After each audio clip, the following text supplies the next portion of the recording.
Општина Кочани наскоро ќе добие фитнес зона, втора од ваков вид во Македонија.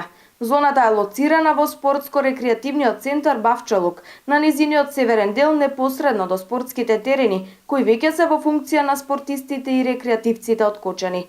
Во новата фитнес зона ќе бидат сместени потребните 8 реквизити, планирани за спортување и рекреација. Иако се очекуваше градежните работи да стартуваат во октомври, сепак проектот се реализира неколку месеци порано, за да се обезбеди негово завршување уште оваа сезона. Според техничката документација, предвидена на простор од околу 200 метри квадратни, да се постават вкупно 8 справи, на кои истовремено ќе можат да вежбаат 30 луѓе.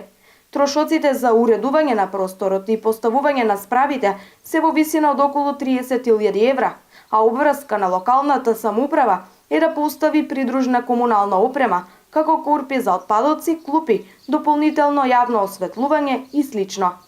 Од Агенцијата за млади спорт информираат дека наскоро треба да започне и реализацијата на проектот за изградба на 150 игралишта за уличен баскет, во што ќе биде вклучена и општина Кочани.